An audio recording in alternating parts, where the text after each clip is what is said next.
नमस्कार। आज हम सुप्रीम कोर्ट के एक हालिया फैसले पे थोड़ी गहराई से बात करेंगे।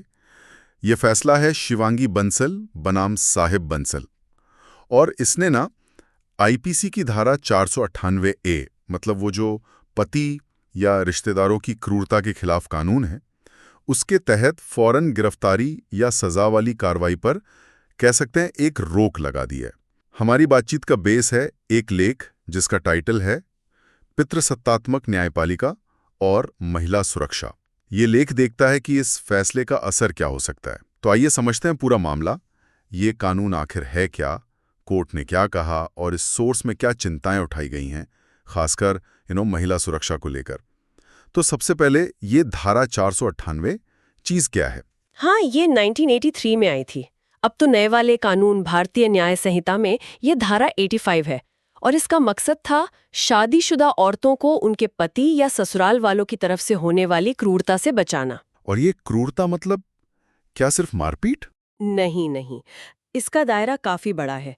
मतलब इसमें शारीरिक चोट तो है ही, मानसिक तकलीफ देना, दहेज के लिए तंग करना या फिर कोई भी ऐसी हरकत करना जिससे औरत इतना परेशान हो जाए कि वो खुदकुशी के बारे में सोचे या उसकी जान या सेहत को खतरा हो।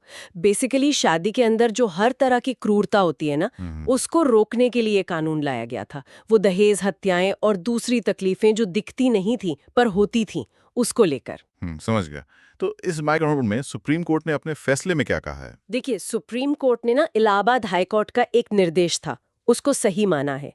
हाई कोर्ट ने कहा था कि 498 ए की शिकायत मिलने पर पुलिस जो है वो आरोपी को फौरन गिरफ्तार नहीं करेगी। फौरन नहीं तो फिर? हाँ, मतलब 2 महीने का एक कूल ऑफ पीरियड होगा और इस दौरान मामला डिस्ट्रिक्ट लेवल पर बनी फैमिली वेलफेयर कमेटी के पास जाएगा। वो लोग एक रिपोर्ट देंगे। अच्छा, कमेटी के पास? और इसका मकसद क्या बताया कोर्ट ने? कोर्ट के हिसाब से इसका मकसद था कि शायद सुलह हो जाए और जो कहा जाता है कि कानून का गलत इस्तेमाल होता है वो रुके। अब आते हैं सोर्स पर। सोर्स इस फैसले को कैसे देख रहा है, यहां पर चिंताएं क्या हैं? हाँ, सोर्स इस पर कई गंभीर सवाल उठा रहा है। एक्चुअली सोर्स का कहना है कि ये निर्देश ना आरोपी को 2 महीने के लिए एक तरह की पूरी ढाल दे देता है। टेम्पररी ही सही, पर पूरी, भले ही कितनी भी गंभीर चोट लगी हो या क्रूरता के कितने भी साफ सबूत हों। और इसका बुरा असर उन औरतों पर पड़ सकता है जो पहले ही शिकायत करने में हिचकिचाती हैं। उनकी सेफ्टी और खतरे में पड़ सकती है। बिल्कुल।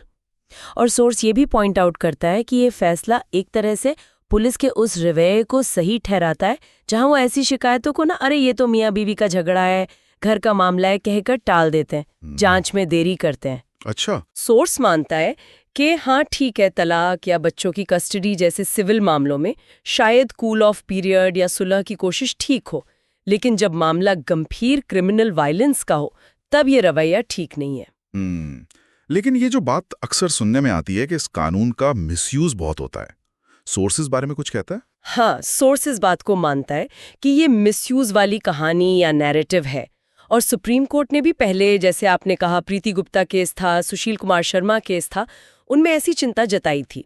हाँ, और अरनेश कुमार वाले केस में तो गाइडलाइंस भी दी थी कोर्ट ने ना, गिरफ्तारी को लेकर। एग्जैक्टली, कि भाई पुलिस बिना ठोस वजह और जरूरत के गिरफ्तार ना करे। लेकिन सोर्स फिर भी इस मिसयूज वाली बात से पूरी तरह सहमत नहीं है। सही कहा ना? हाँ, सही कहा। सोर्स का तर्क है कि ये जो कहा जाता है कि बहुत मिसयूज हो रहा है, इसका कोई पक्का आंकड़ों वाला सबूत कोर्ट के सामने रखा नहीं गया। अब जैसे 2022 में एनसीआरबी का डेटा कहता है कि सजा होने की दर सिर्फ 18% के आसपास थी। सिर्फ 18%? तो बाकी झूठे केस थे? नहीं, सोर्स यही कहता है कि इसका मतलब ये नहीं कि बाकी 82% केस झूठे थे। हो सकता है जांच ठीक से ना हुई हो या सबूत मिलना मुश्किल हो, खासकर घर के अंदर की हिंसा में, या फिर समाज का दबाव हो, गवाह मुकर गए हों, कई कारण हो सकते हैं। अच्छा, तो मतलब आंकड़े तो असल में कुछ और कहानी बता रहे हैं। हाँ, सोर्स इसी तरफ इशारा कर रहा है। एनसीआरबी के ही 2022 के आंकड़े ले तो इस धारा में 1,34,506 केस दर्ज हुए हैं। ये कोई छोटी संख्या नहीं है। और national family health survey 5 NFHS 5 तो ये भी बताता है कि औरतों के खिलाफ हिंसा असल में जितनी होती है उससे बहुत कम रिपोर्ट होती है। हाँ। अंडर रिपोर्टिंग बहुत ज्यादा है। सोर्स एक महिला सेंटर हमसफर की रिपोर्ट का भी जिक्र करता है। वो कहते हैं कि केस बढ़ रहे हैं तो शायद इसलिए कि औरतें अब अपने अधिकारों और इस कानून के बारे में ज्यादा जान रही हैं। और आखिर में सोर्स ये भी कहता है कि देखो, किसी भी कानून का गलत इस्तेमाल हो सकता है, पर आरोप सच है या झूठ ये तो सिर्फ सही जांच से पता चल सकता है ना। बिल्कुल। तो सब बातों को मिलाकर देखें तो सोर्स का निचोड़ क्या है, इस सब का मतलब क्या निकलता है? देखिए, सोर्स का सबसे बड़ा पॉइंट ये है कि ये फैसला जो प्रक्रिया की सुरक्षा के नाम पर लाया गया है, वो असल में घरेलू क्रूरता की शिकार महिलाओं के लिए इंसाफ पाना और मुश्किल बना देता है, उन्हें सिस्टम के अंदर और ज्यादा कमजोर कर देता है। और ये उस पुरानी कानूनी सोच के भी खिलाफ जाता है जो सुशील कुमार शर्मा केस में भी कही गई थी कि अगर किसी कानून का गलत इस्तेमाल हो सकता है तो इसका मतलब ये नहीं कि उस कानून को ही बेअसर कर दिया जाए। तो हमने देखा कि कैसे ये हालिया फैसला या निर्देश कह लीजिए धारा 458A के आसपास के मुश्किल सवालों को फिर से सामने ले आया है। एक तरफ औरतों को क्रूरता से बचाने की जरूरत, दूसरी तरफ कानून के कथित गलत इस्तेमाल की चिंताएं। हाँ, और ये एक बहुत जरूरी सवाल हमारे सामने छोड़ जाता है सोचने के लिए।